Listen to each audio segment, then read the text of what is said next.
Repérer quand un homme joue avec toi. C'est ce qu'on va voir aujourd'hui dans cette nouvelle vidéo. Avec 11 signes, sûrement auxquels tu n'as peut-être pas prêté attention, mais qui étaient vraiment précurseurs, dont je vais te parler dans cette vidéo, et ça va faire flash tout de suite. Tu vas tout de suite les reconnaître. Tout d'abord, n'hésite pas à t'abonner à la chaîne YouTube Éclairage Amoureux. Tu retrouveras plein d'autres vidéos, des commentaires, et puis mettre des likes, et peut-être partager encore une fois cette vidéo, peut-être à une amie, à qui ça pourrait servir, parce que comment repérer quand un homme joue avec toi, c'est vrai que c'est pas forcément facile si on ne connaît pas bien les signes. Et c'est ce qu'on va voir ensemble dans cette vidéo. Alors tout d'abord, le premier signe qui est assez classique, ça va être en fait quand un homme ne va pas prévoir de projet avec toi, ni même s'engager, tu vois.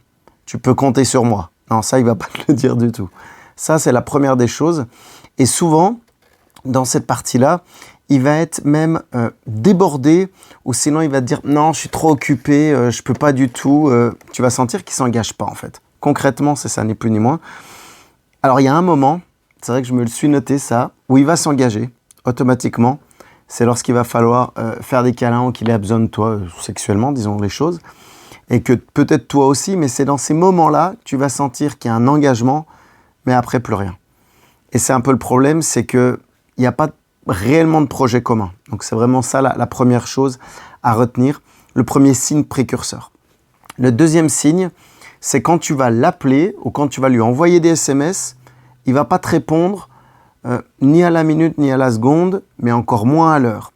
Soit il va te répondre en toute fin de journée, le soir tard, ou sinon il va te répondre un jour, peut-être le lendemain ou quelques jours après. Encore une fois, ça va montrer que c'est un homme qui joue avec toi, parce qu'il ne t'accorde pas d'importance du tout.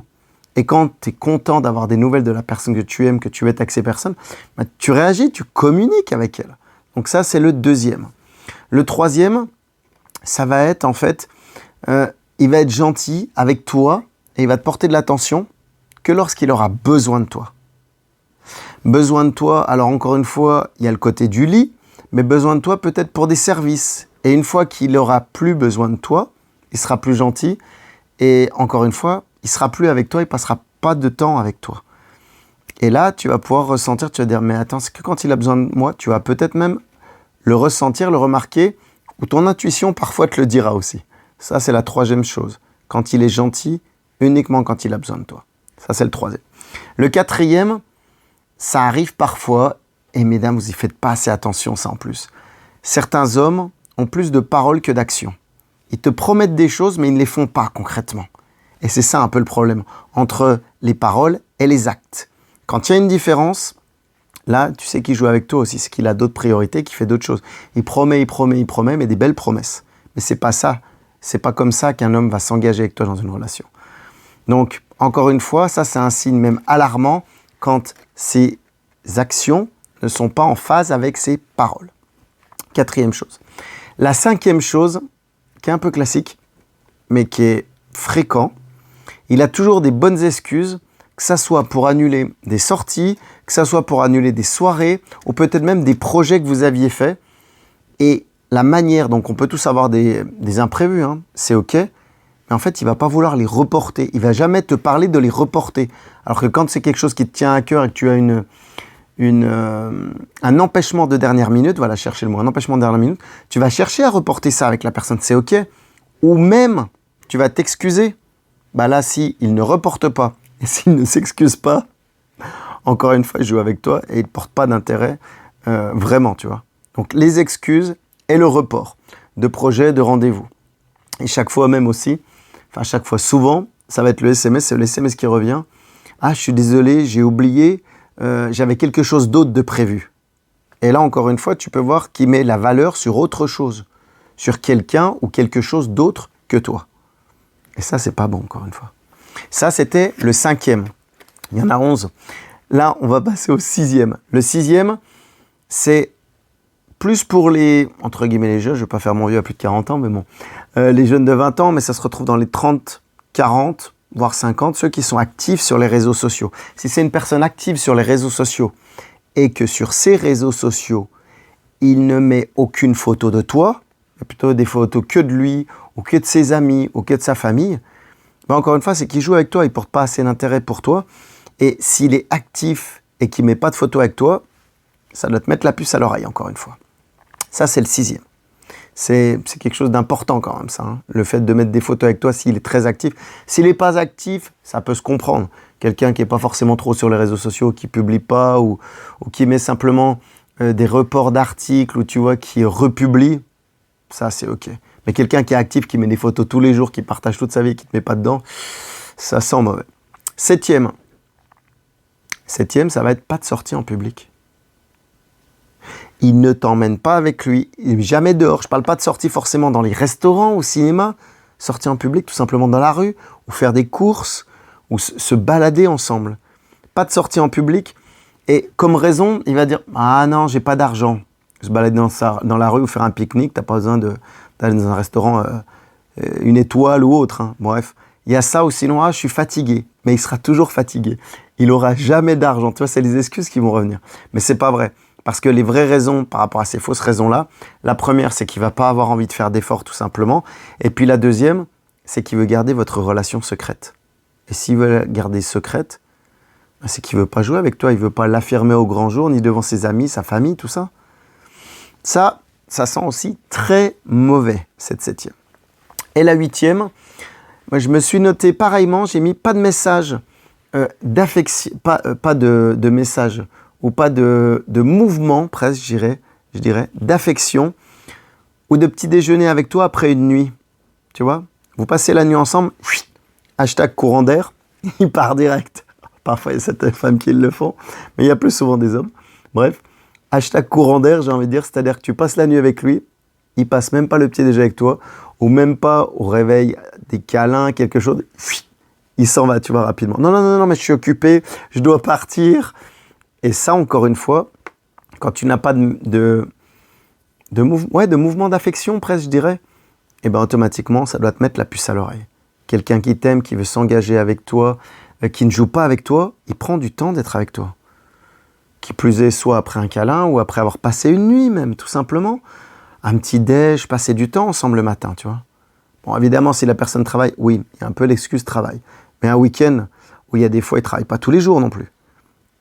Donc ça a bien regardé aussi. Et ça peut être un homme qui joue avec toi, qui ne veut pas passer du temps avec toi, parce qu'il préfère passer du temps ailleurs, encore une fois. Ensuite, la 9, c'est le grand classique. C'est le grand classique de la peur de s'engager. Oui, je ne peux pas, parce que j'ai peur de m'engager, j'ai vécu beaucoup de relations avant, difficiles, et j'ai peur de m'engager. Ok, on entend bien.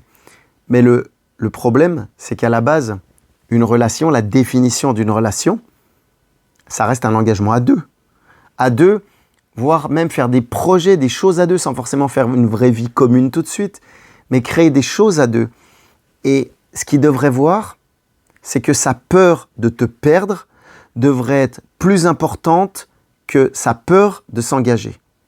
S'il a plus peur de s'engager qu'il a peur de te perdre, eh ben c'est simplement qu'il ne t'accorde pas encore assez de valeur.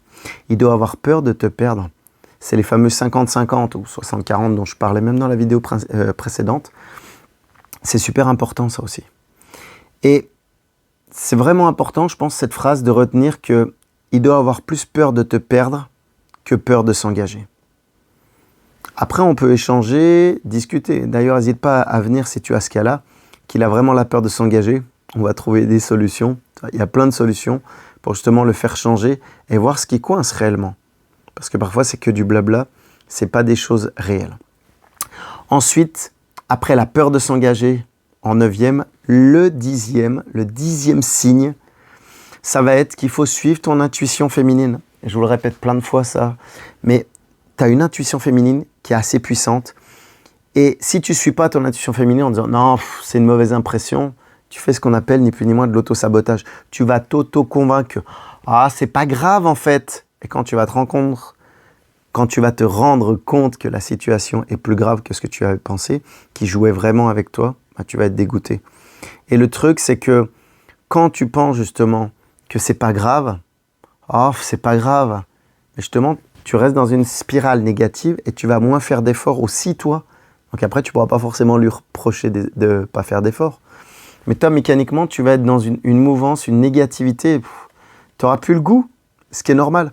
Donc, suis bien ton intuition féminine par rapport à ça. Et ce qui est important même aussi, c'est ton amour de toi. Ce qu'on appelle le fameux amour de soi. Qu'il faut vraiment s'aimer soi-même pour pouvoir aimer l'autre et prendre une bonne intuition aussi des choses. Parce que si, encore une fois, t'aimes pas les gens, tu veux rester au fond de ta grotte, j'ai envie de te dire, au fond de ta chambre, au fond de ton appartement, toute seule dans ta maison, bah c'est ok. C'est pas comme ça que tu rencontreras quelqu'un.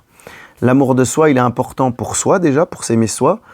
Mais si tu arrives à t'aimer toi-même, tu pourras aimer quelqu'un d'autre. Et ça, l'amour de soi, la confiance en soi, l'estime de soi, c'est quelque chose qu'on travaille dans les accompagnements parce que c'est la base et c'est super important. Et souvent, quand tu sors de relations qui t'ont détruite, tu as toute cette partie qu'il faut reconstruire avant de vouloir se remettre en relation, où toi aussi, tu risques de ne pas avoir vraiment l'envie de t'engager ou la peur de t'engager.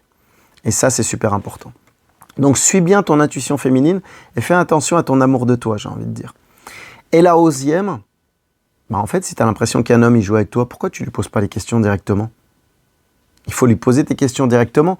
Et par rapport à ça, tu vas voir ses réactions. S'il est dans l'hésitation, s'il est directement sur la défensive ou s'il change de sujet, là, c'est alerte rouge, là aussi, direct. Et là, bah pourquoi pas faire confiance à ton attention, mais tu vas le voir. S'il est sur l'hésitation, sur la défensive, ou s'il change de sujet, c'est qu'il va vouloir fuir et encore une fois, il joue avec toi. Et c'est pas le but. Donc voilà.